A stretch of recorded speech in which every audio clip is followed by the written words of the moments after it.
welcome back to the channel. And today is a bittersweet, I don't even know if it's sweet, it's a bitter day for me because today's the last day for us to have the Maverick. And let me tell you what I'm talking about. Okay guys, we are taking, I'm sorry it's windy out here, but we are taking the Maverick back to the dealership. Not the dealership that I bought it from. I would love to take it back to the dealership that I bought it from, but I live an hour away from the dealership that I bought it from. So we're gonna have to take it to our local Ford dealership because of the recall. And I'm gonna do a couple things so that we prepare ourselves for the trip there, and I'm gonna film it so you guys understand what to do, what I'm gonna do, and I'm gonna tell you why I'm gonna do it. First thing we're gonna do is remove the tonneau cover.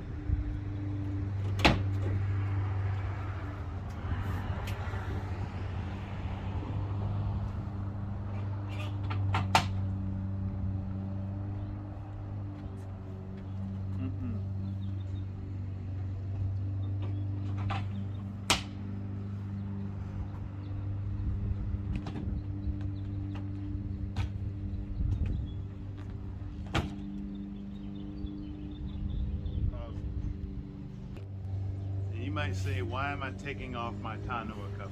Well, I'm going to show you.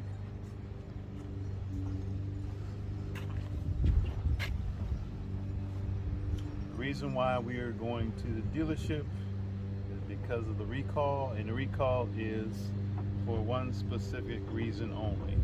Hopefully that's the only thing they see it for while it's there. And if you know me, after you've been with me for a while, you understand I don't like taking my cars back to the dealership ever after I purchase them, because I don't like taking my cars back to the dealership.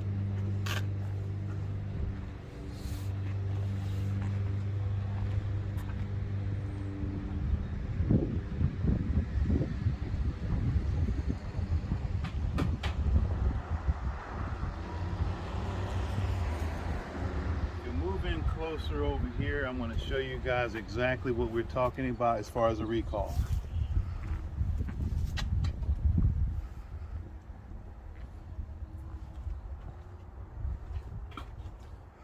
When Ford does the spray-in liner, which is no longer offered, what is supposed to happen is they do the spray-in bit liner, then there are holes all the way from here, here, here, all the way to that side.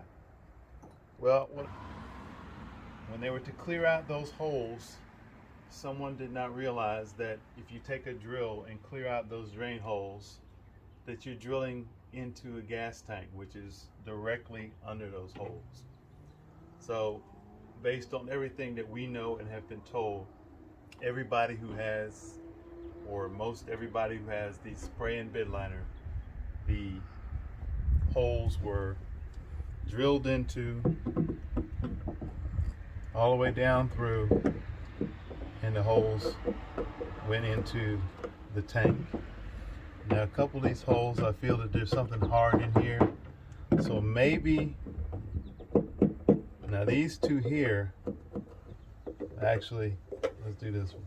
These three holes here, I noticed when I poked this through, these, this, oh, that one goes through. Now, wherever the tank is, they probably drilled into the gas tank. Supposedly, if they've drilled into your gas tank, you will get a check engine light.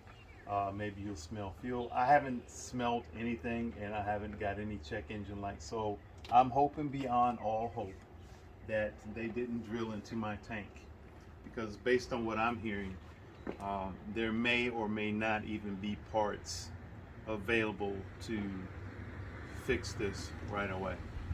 And do I want my new Maverick sitting at the dealership while we're waiting for a gas tank?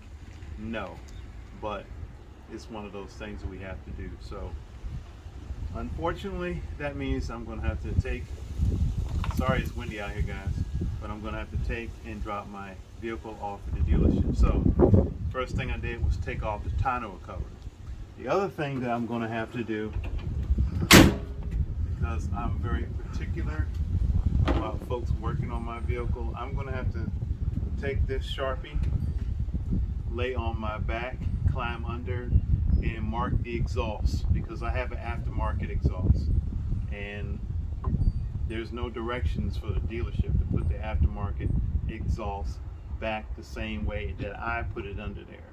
So in order for me to make certain and sure that when they put it back the same way I have it under there now, I'm going to mark the exhaust everywhere where there's a brake and the attachment place. So even if they put it under there wrong, when I get it back, I'll be able to put it back under there and use the reference marks that I put on the exhaust with this Sharpie, so that I can get it all back in the same place where it came from.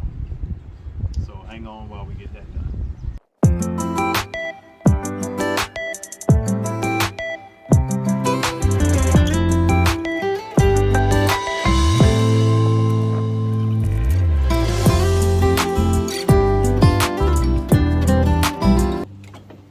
Okay, we've made our reference marks. Now let's take our heinies to the dealership and drop Pepper off.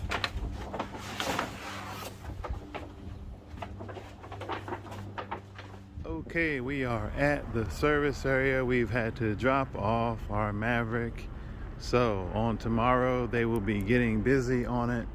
So we've had to park it here, and we just have to say goodbye for now. So stay tuned. Hopefully we'll have it back in a couple of days. But one of the things and I did the likes and dislikes video quite a while back, and there's a couple things that I have found that I hate about the Maverick. Maybe it's not one, maybe it's not two, maybe it's one. First of all, when you plug your phone up to the auxiliary port, USB port, that's supposed to be the only way on this model. I'm not sure if that's all models or just XLT. But anyway, when you hook it up to the sync system, it will pull up your Android Auto stuff that you use. Even with the cord hooked up, sometimes it unpairs. When you're going down the road, it'll cut off, it'll switch back over to Bluetooth. It has a mind of its own. Sometimes it works, sometimes it doesn't. When I do a phone call, same thing. I can be on a phone call with the wire plugged up, and the thing will still lose contact, then come back. Yeah, it's one of those things that I do not like. Yeah, they could do a better job with that. And somebody's gonna say, well, stop complaining, it's a bargain basement pickup truck. Yes, I get all of that, but that's one of those things that, you know, if you're gonna have to have it plugged up, it should work plugged up. Now I get it if the Bluetooth is not that great at hooking up. Yeah, I can get that. But if I gotta have it plugged up, wired, then it should not be unhooking as you're going down the road. So that's basically it. I won't say it's two things. That's probably just one thing that I just don't like at all. So right now I'm gonna check the odometer. We have 3,681 miles. Other than that, I can't say that I have any big complaints. We did a video a few weeks back, or maybe even a couple 10-12 days back, with the Toyota Tacoma. Got some good feedback. Not a lot of traffic from those Toyota Tacoma owners who like to chime in on the channel, but I mean, hey, we're just, like we said, comparing apples to oranges. It did have one person comment and saying that they hated their Toyota Tacoma, and it's been nothing but trouble ever since they've gotten it, and they have 26,000 miles, and they were not going to have it much longer. So yes, there are people who have problems with every pickup, even a Toyota Tacoma that has a great reputation for being reliable. There are generations in every vehicle that some people may or may not like. So yeah, you may not see me on the broadcast for a while. It depends on how long it takes for them to A, figure out whether my fuel tank has been compromised, and 2, get parts in, which is basically a fuel tank, to get that repaired. And based on what others have said that have theirs at the dealerships, they're giving them rentals and they're having to wait. And I don't know about you guys who are still waiting for your Maverick. I'm sure you understand the fact that they've told us that they're short in supplies, and supplies are not readily available. So we're just going to have to wait and see. So if you don't see any Maverick content for a while, I will be giving you updates. And all along the way, we also have some news coming on the Mach 1. I think it's some good news. So stay tuned, and we will be back on the next video. Thank you guys so much for subscribing and liking and hitting that notification bell so you know when we're back on and putting up videos. So remember to like and subscribe, and I'll see you on the next one.